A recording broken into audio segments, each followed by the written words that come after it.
بسم الله الرحمن الرحیم حامدا ومصلیا اما بعد.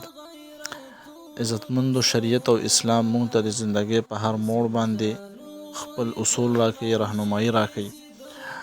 دغه رنګ په دې زمانه کې بعضې خلک دا تپوسونه کوي چې هر طرف ته فتنې او فرقې دي او هره فرقه دا دعوه لري چې مونږ د قرآن او د حدیث متبعین یو، مونږ په حق باندې یو او دا مخالفین ټول په باطله باندې دي. نو کوم جماعت په حق دی او کومه فرقه په حق ده؟ مونږ وایو اسلام مونږ ته د هرې مسلې حل راښایي.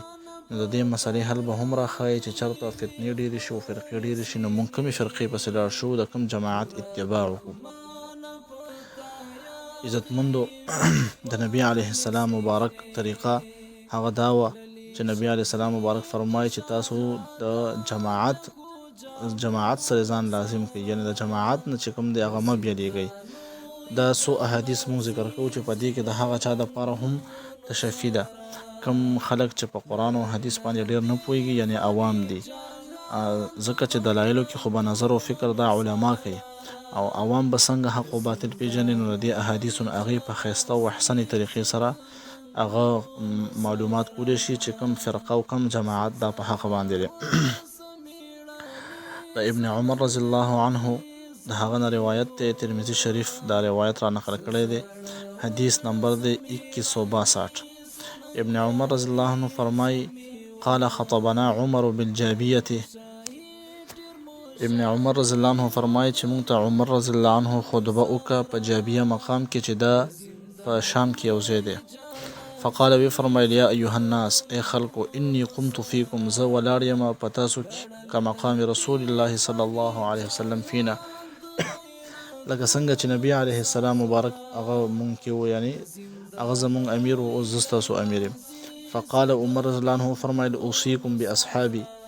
فقال نبی علیه السلام فرمایل اوصیکم باصحابي، زه تاسو ته وصیت کوم په صحابو باندې چې ما صحابه ونیسئ، د دې اتباع وکړئ. ثم الذين يلونهم، بیا هغه خلک چې دی پسې دي یعنی تابعین.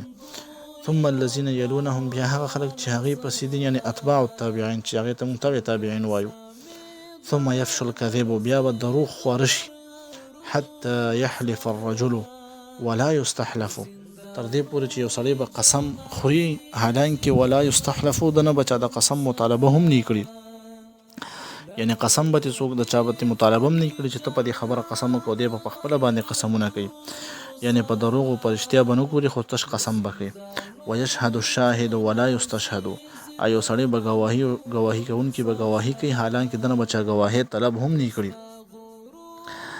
الله نبی علیہ السلام مبارک فرمایل خبردار لا یخلون رجل، ځان لکیږي نه یو سړی به امرأة، د یو ښځې سره، الا کان ثالثها الشیطان، مګر دا چې دریم به ورسره بیا شیطان وي، یعنی په فتنه کې به واقع کي. اوس زموږ مقصدي ځای هغه دا دی چې ورپسې نبی علیه السلام فرمایل علیکم بالجماعه، تاسو د جماعت اتباع کوي، یعنی جماعت سره تاسو ځان لازم کوي. نو دا زمونږ هغه ځای د استدلال دی او عوام له هم او خواص له هم دا پکار دی چې د لوی جماعت اتباع کوي، د جماعت نه ځان بیل نه کړي.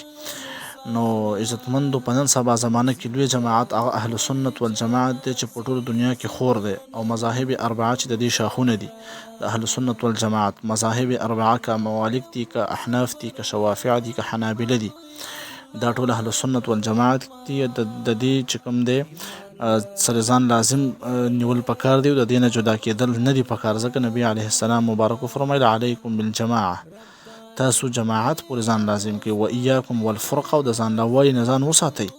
فان الشیطان مع الواحد، ځکه یو کس سره شیطان وي، وهو من الاثنین ابعد، او بیا چې دوه شي نو د هغې نه بیا شیطان لرې وي د دې نه چې یو سره څومره نږدې.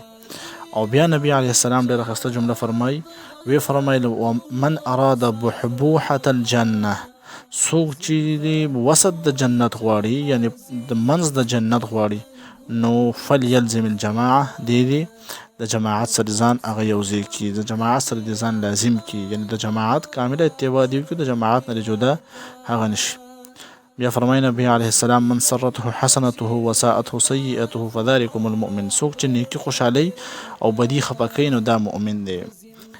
دغه رنګ بل حدیث کې نبی علیه السلام مبارک فرمایي، دا هم د ابن عمر رضی الله عنهما روایت دی، ان رسول الله صلی الله علیه وسلم قال چې نبی علیه السلام مبارک وفرمایل ان الله لا يجمع امتي الله رب العزت زما امت نه راجمع کوي.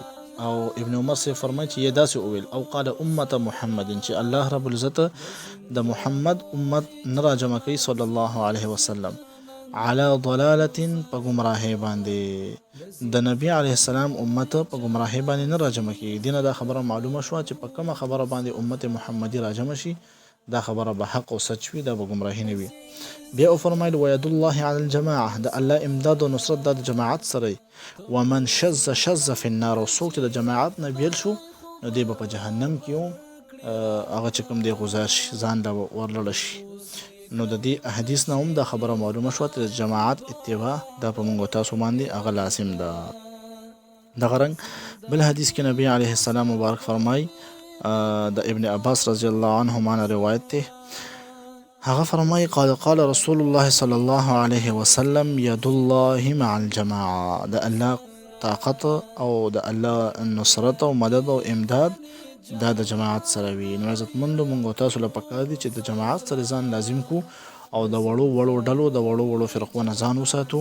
ځکه کوم خلک چې د جماعت نه بیلیږي هغې ته نبي علیه السلام مبارک په احادیثو کې وعید ذکر کړی دی وما علینا الا البلاغ المبین.